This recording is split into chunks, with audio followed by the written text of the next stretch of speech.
भजन सुने कि हमारे इष्ट कौन है, हमारे भगवान कौन है, हमारे जीवन को सही दिशा देने वाले कौन है, हमारे जीवन का निर्माण करने वाले,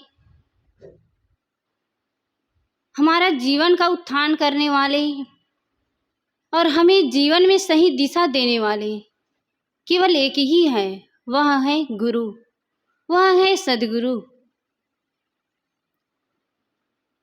जैसे मनुष्य का शरीर पाने के लिए माता पिता इस शरीर का निर्माण करते हैं, उसी प्रकार ये हमें मनुष्य जीवन को पाए हैं, यह सार्थक कैसे होगा, यह सद्गुरु के सानिध्य में ही हमें पता चलता है। सद्गुरु ही हमारे जीवन का सृजन करने वाले हैं, हमारे जीवन का निर्माण करने वाले हैं, हमारे जीवन का कल्याण करने वाले हैं। क्योंकि एक सद्गुरु ही है जो हमें हमारे इस जीवन का उद्देश्य बताते हैं कि हमारे इस जीवन का उद्देश्य क्या है, हमारे जीवन का लक्ष्य क्या है। जैसे कोई छोटा बच्चा स्कूल जाए तो स्कूल में उसको भौतिक शिक्षा दिए जाते हैं, भौतिक शिक्षा से उसको जानकारी मिलती है, उसको अपने जीवन में जीने के लिए सुविधाएं मिलती है। लेकिन केवल हमारे भौतिक शिक्षा पा जाने से हमारा जीवन सुंदर नहीं बनेगा, हमारा जीवन सुसज्जित नहीं होगा, हमारे जीवन में सुख और शांति नहीं आएगा। हमारे जीवन में सुख और शांति तो तभी आएगा जब हम अपने जीवन में आध्यात्मिक शिक्षा को प्राप्त करें, और उसके लिए आवश्यकता है गुरु की। जैसे एक विद्यार्थी कोई भी पद में जाना चाहे तो उस क्षेत्र के शिक्षक के सानिध्य में जाना पड़ेगा। जैसे किसी व्यक्ति को डॉक्टर बनना है तो उसको जो डॉक्टरी का पढ़ाई किए हैं उस शिक्षक के पास जाना पड़ेगा और उनसे शिक्षा लेकर के वह डॉक्टर बन सकता है। इसी प्रकार अन्य क्षेत्र में है, कोई वकील बनना चाहे, कोई पुलिस बनना चाहे, व्यक्ति जो भी पद में जाना चाहे, जो भी दिशा में जाना चाहे, उसके लिए गुरु की आवश्यकता है।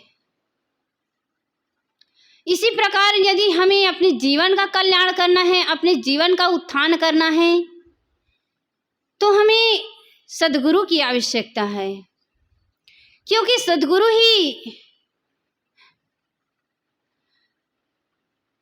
ही एक हमारे लिए एक मार्गदर्शक है, जो हमें अच्छे बुरे का, सही गलत का, बंधन मोक्ष का, हानि लाभ का ज्ञान कराते हैं। सद्गुरु कबीर साहिब जी कहते हैं कि गुरु सिकलीगर कीजिए मन ही मस्कला दे, शब्द छोल ना छोल के चित दर्पण करी ले। सद्गुरु कहते हैं कि गुरु सिकलीगर कीजिए। जैसे एक सिकलीगर होता है, वह हथियार को, चाकू हो, छुरी हो, तलवार हो, जो धातु है उसको मसखला पर चढ़ाकर उसको धारदार बनाता है, चमकदार बनाता है। उस छुरी में, उस चाकू में जो जंग लगा रहता है उसको साफ करता है और उसे एक धारदार, चमकदार बना देता है। इसी प्रकार जो गुरु होता है, जो सद्गुरु होता है, हमारे जीवन में जो दुर्गुण है, दुराचार है, जो दुर्बुद्धि है, जो हमारे अंदर अज्ञानता है, उन सब को दूर करते हैं। किससे? अपने ज्ञान की, अपने निर्णय शब्दों की मशगला दे करके हमारे अंदर जो अज्ञान है इन सबको दूर करते हैं। और उसके लिए हमें आवश्यकता है कि हम नित्य रोज सत्संग में जाएं, संत गुरु के सानिध्य में रहें, उनके ज्ञान को सुने।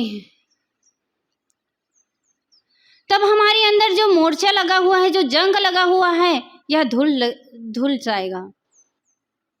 जैसे लोहे में जंग लगा हो तो उसको जो सिकलीगर होता है वो मशगला दे करके उसको साफ कर देता है।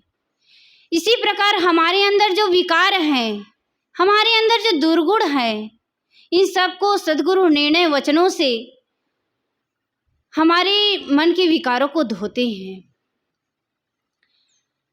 सद्गुरु एक कुम्हार है।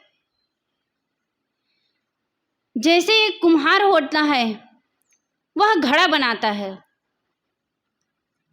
और घड़ा जब बनाता है और उसको मजबूती के लिए क्या करता है, घड़े के अंदर एक हाथ रखता है और एक हाथ बाहर रखता है, और अंदर रखे हुए हाथ से उसको सहलाता है और बाहर के हाथ से उसको ठोकता है, पीटता है, उसको मजबूत बनाता है। ठीक इसी प्रकार जो सद्गुरु है वो हमें अपने ज्ञान से, अपने अनुशासन से हमें मजबूत बनाते हैं। इसलिए सद्गुरु जब स्ट्रिक्ट होते हैं, जब किसी को कोई काम करवाने के लिए हमें डांटते हैं, फटकारते हैं, तो हमें हमारे अहित के लिए नहीं डांटते, नहीं फटकारते हैं। इसलिए फटकारते हैं कि जो हाँ उनके डांट होता है उसमें हमारा हित छिपा रहता है। वो हमें एक सुंदर घड़ा बनाना चाहते हैं।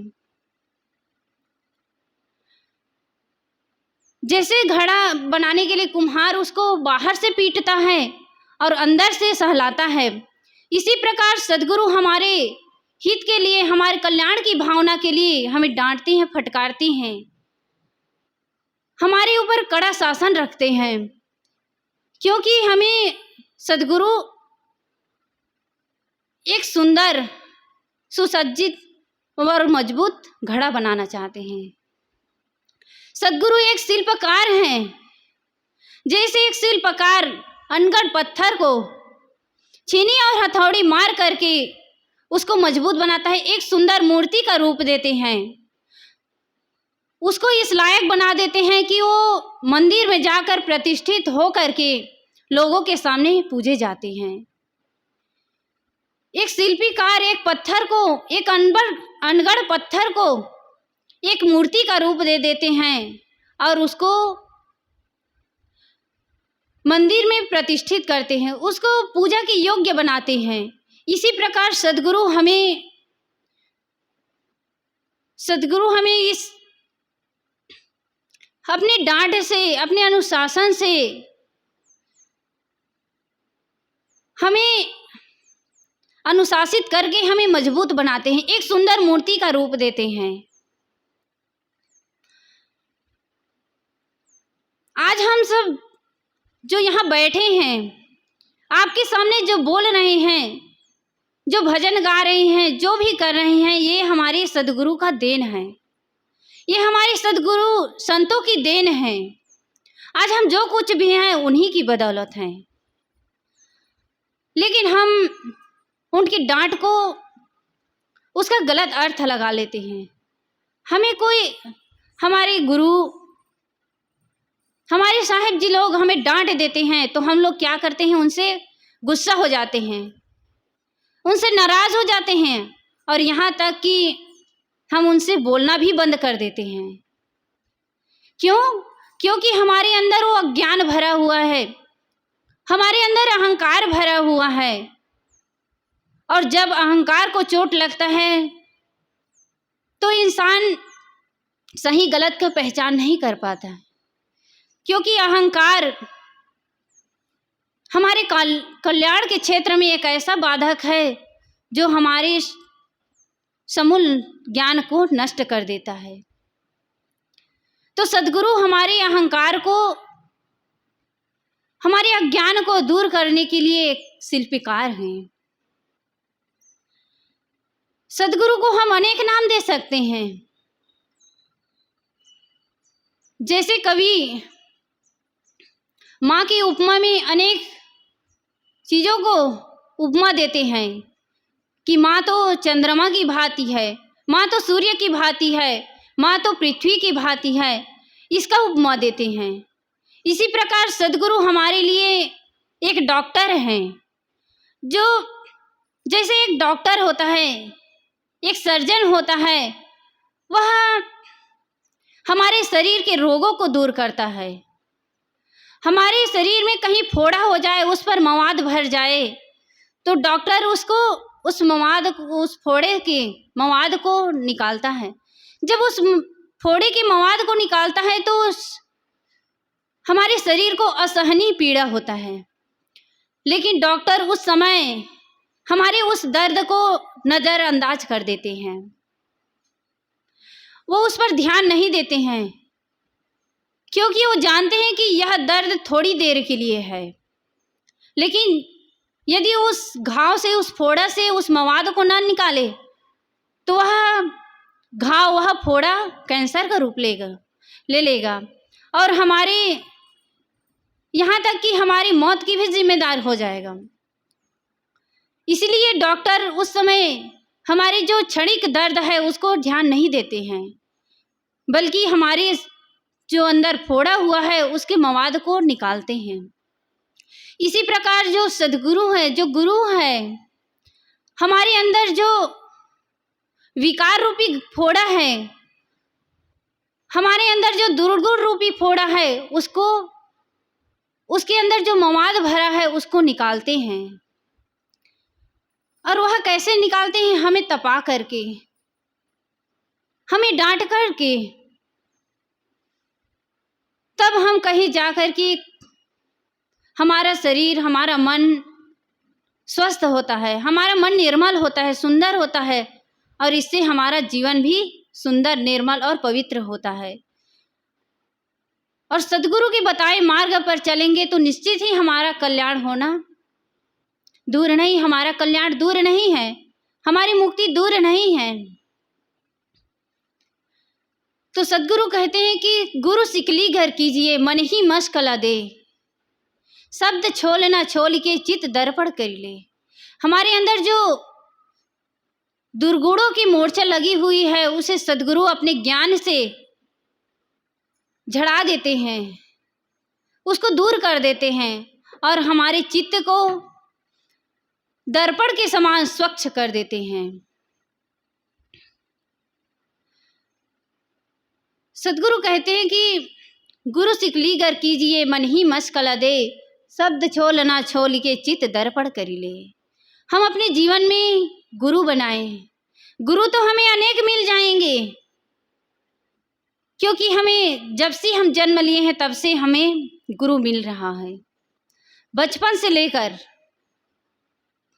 जब हम चलना सीखे तो हमारा गुरु हमारी माँ बन गई। जब स्कूल गए तो हमारे शिक्षक हमारे गुरु बन गए।